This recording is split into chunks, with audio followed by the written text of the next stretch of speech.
आदिवासी युवक पर पेशाब करने वाला भाजपा कार्यकर्ता निकला है।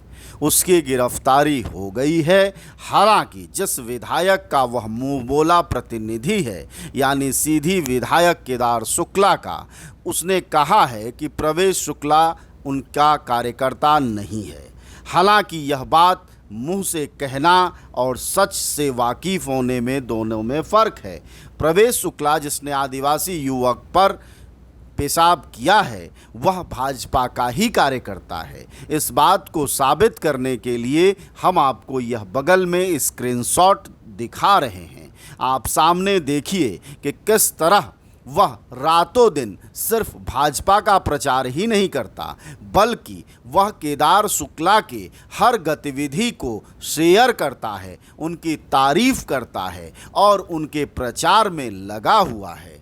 आप इसके पूरे वाल पर अगर चले जाते हैं तो आपको कहीं भी दूसरी तरह की कोई पोस्ट नहीं दिखाई देगी। पोस्ट देखने से बहुत साफ हो जाएगा कि यह भाजपा का कमिटेड कार्यकर्ता था। इसने अपने परिचय में भी बाकायदा लिख रखा है, जिसमें किसी भी तरह का कोई कन्फ्यूजन नहीं है। तो ऐसे में सवाल यह उठता है कि क्या इस कुकृत्य के बाद इस जातिवादी दंभी मन बढ़ई के खिलाफ शिवराज सिंह चौहान हिम्मत करेंगे इसके घर पर बुलडोजर चलाने का? सवाल यही सबसे बड़ा है। जरा सोचिए कि आदिवासियों पर गुंडागर्दी करने में, दलितों पर गुंडागर्दी करने में, महिलाओं और गरीबों पर गुंडागर्दी करने में जिन नेताओं का सबसे ऊपर नाम देश में सबसे ज़्यादा आता है वह भाजपा के नेता होते हैं। वह भाजपा के नेता मंत्री से लेकर और ऐसे प्रवेश शुक्ला जैसे अदने जनप्रतिनिधि तक शामिल होते हैं। यह इतिहास भरा पड़ा है। बृजभूषण शरण सिंह हो, अजय मिश्रा टेनी हो या फिर वीरेंद्र सिंह सेंगर हों, यह सभी के सभी भाजपा के ही नेता, मंत्री, सांसद, विधायक ही हैं। और उसी कड़ी का अगला नाम प्रवेश शुक्ला है, जो कि आदिवासी युवक पर पेशाब करते हुए दुनिया भर में देखा गया है। और भारत की भर्त्सना हुई है कि आखिरकार यह एक कैसा देश है जहां सिर्फ जातीय दंभ में एक आदमी दूसरे व्यक्ति पर पेशाब कर देता है। ये आप इस्लाम हुसैन का एक छोटा सा यह कार्टून नुमा उन्होंने अपने वाल पर शेयर किया है, जरा इसे देखिए। सवाल ये है कि क्या ये वही बुलडोजर की राजनीति है जिस बुलडोजर पर चढ़कर प्रवेश शुक्ला जैसे जातिवादी दंभी और सत्ता की ताकत की हनक लिए लोग बुलडोजर पर चलकर और आम आदमी पर पेशाब करेंगे और हम सब मुंह ताकेंगे? क्या इसी बात की यह निशानी नहीं है? और तो और छोड़िए, यह केदारनाथ शुक्ला का चेला प्रवेश शुक्ला इतना ताकतवर व्यक्ति निकला कि उस बेचारे आदिवासी से गिरफ्तारी से पहले रातों रात उसने यह एफिडेविट लिखवा ली। वह बेचारा आदिवासी युवक जो कि इसके पेशाब के नीचे गंगा नहा रहा है, वह लिखता है कि प्रवेश शुक्ला ने ऐसा कोई पाप पुण्य नहीं किया है, ऐसा किया ही नहीं है। आप इस पूरे एफिडेविट को ध्यान से पढ़ने की कोशिश करिएगा। इसमें लिखा हुआ है कि प्रवेश शुक्ला ने हमारे साथ ऐसा कुछ नहीं किया। यह गलत वीडियो वायरल हो रहा है। वह किसी दूसरे ग्रामीण को इसके लिए आरोपी बना रहा है। और ये भी कहा जा रहा है, इसमें इतना ही नहीं लिखवाया उस प्रवेश शुक्ला ने।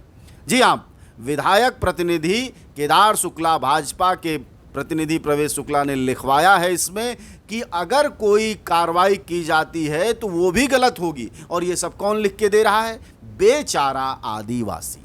अब आप मध्य प्रदेश के आने वाले महीनों में चुनाव हैं, आने वाले महीनों में चुनाव हैं और इस बीच आदिवासी के ऊपर यह अत्याचार है। यह अकेला नहीं है, बल्कि आंकड़े इसके साथ खड़े हैं। और आंकड़े ये कहते हैं कि पूरे देश में जिस राज्य में सबसे ज़्यादा आदिवासियों पर अत्याचार होता है उस राज्य का नाम शिवराज सिंह का मध्य प्रदेश है।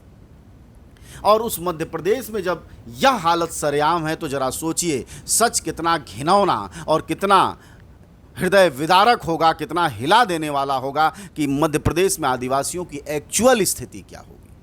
वह एक्चुअल स्थिति का यह एक बिंब है, एक यह रूप है, यह एक रूपक है, एक सीन है। और जो आप देख पा रहे हैं कि इस तरह से मतलब पहले गुंडागर्दी की गई, फिर उससे जो है एफिडेविट लिखवा लिया गया कि उसके साथ हुआ ही नहीं।